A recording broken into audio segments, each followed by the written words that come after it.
Good morning, everyone. Christian Duque, MD Noble Weekly. Big show, first show. Mark, the Machine Lowbliner, challenges Brad Castleberry. Justin Compton out for the rest of the year. Santi Aragon is killing it. Rich Piana coverage overkill. Is Phil Heath broke? And also media moves and happenings next. Boom! People think I'm not taking this whole Brad Castleberry call out seriously. I've been working on my vertical leaps, my strength, my acts of superhuman strength, my fake weight lifts. It's time to get serious now. World record jumps. Be humble.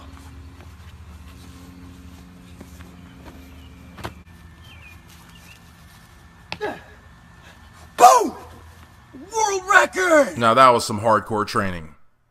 But on the real, Mark Lowbliner and a lot of people on YouTube are angry, furious, livid at what they perceive to be people using fake weights and putting up fake numbers. Now, we don't know if Brad Castleberry is actually lifting what he says he's lifting or if they're fake weights. So, Mark has laid down a challenge, telling Brad that if he accepts, it can be anytime in August, Power Station Gym, Middletown, Ohio, $20 a head. All of the money goes to the Semper Fi Fund, and he has told Brad he'll get him a hotel at the Garden Inn. They have free breakfast. He'll get him a staff member to take care of all his needs. I think he even said he might even hire a prostitute. I mean, of course, that's kidding. He said he'll pay for his airfare, his accommodations, everything, just to get this guy to Power Station Gym in Middletown, Ohio, sometime in August to put up or shut up. And Mark's going to have all the YouTube celebrities there. So, Brad, I think, in the interests of, keeping it real, you should go to Power Station Gym in August. In other news, Justin Compton officially announces that he's done competing for the year and will focus on contest prep and personal training. I spoke with Justin at length, and he simply doesn't want to get on stage at 80%. You really got to respect that. He respects the stage, he respects the fans, and he respects the sport enough not to come on stage unless he's 100%. Now let's talk about Justin's contest prep abilities. A couple years ago, I was working for another website, and I was doing a training video and interview with IFBB Pro Brian Balzano. And one of the things Brian did not want to say on tape was that Justin prepped him.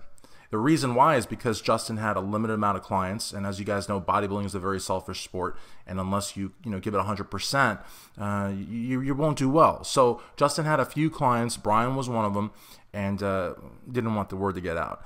Let me put it to you this way, just to give you an idea of how competent Justin is in contest prep. Brian Balzano's amateur career was 2 shows. He went to the Mike Francois, won that, went to the USA's, won the middleweight, bam, he's a pro. And Justin was a huge part of why that happened, and Brian will tell you so. So, I think Justin is doing the right thing by his health. I respect the hell out of the fact that he will not get on stage unless it's 100%. And listen, if you're lucky enough to work with him for contest prep, you're going to do very well for yourself.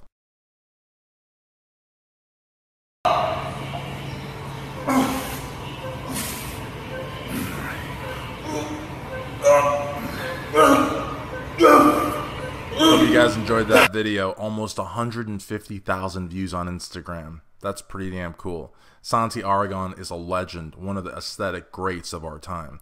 And it's very sad because I have to tell you something. He is killing it. Just like I said at the beginning, he's on 1,100 calories a day, doing 35-minute sessions of cardio every day, posing, training. I mean, this is some sick shit, okay, you know what I'm saying? And he doesn't complain. He does what he needs to do. Now, Chicago is going to be huge for him because, as he told me, they've cut down a little bit on the shows for the classic guys. So after Toronto, it's Chicago and Vancouver. That's it. So it's make or break for him.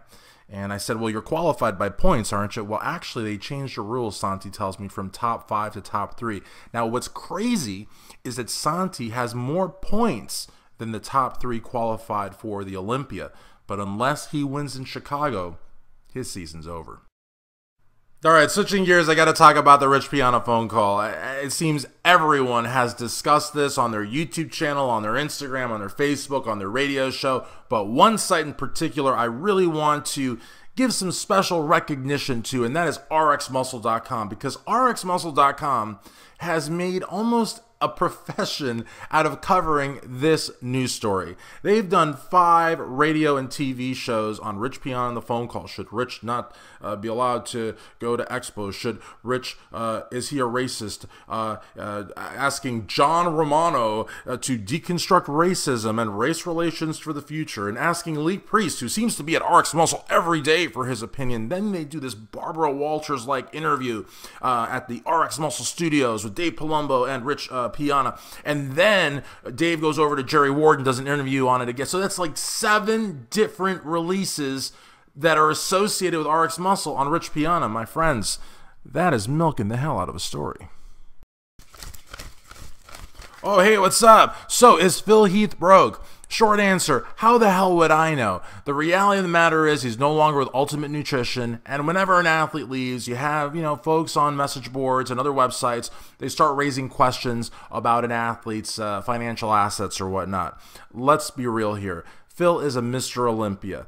He has magazine money. He's very close to Jay Cutler, so he probably has a lot of real estate investments. He made money with Ultimate. He made money with his own brand. Speaking of his own brand, I think it's very ambitious for any IFBB pro to launch a supplement company while they're competing. But while they're Mr. Olympia, wow. You know what I mean? And the same thing goes for Kai Green. The bodybuilding sport is very, very selfish. You have to give it your all. And I just don't think that you can run companies and many, many ventures while still being one of the best in the world. I personally think that Phil should have stayed with Muscle Tech, where he had it good and he could focus entirely on bodybuilding. But woulda, coulda, shoulda. It's water under the bridge. Time for industry moves and happenings. It's been a pretty darn busy week. My friend Dave Brule joins my good friend Dan Solomon at Digital Muscle, and there's a possibility that Jay Cutler will work with them as well. Peter McGuff returns to Weider AMI and does so with class, leaving a great thread at the MD forums and has everyone's respect. Joe Pietaro fires Greg Valentino from Muscle Sport Mag. What's Joe gonna do? Greg's the talent, Greg's the draw, but Joe may have a few tricks up his sleeve, so we'll have to wait and see. CT Fletcher going to Las Vegas, a new Iron Addicts gym in July. Keep you posted. Tomorrow, the Dexter Jackson Pro-Am in Memphis, Tennessee. My good friend Gary Udit will be there. NPC Mid-Atlantic Zone Chairman. Very, very good friend. Love Dexter. Mr. Olympia. 5-time Arnold Classic winner. So I wish him the best at his show. And of course, I've joined MD for your No Bull Weekly Report every Friday morning at musculardevelopment.com.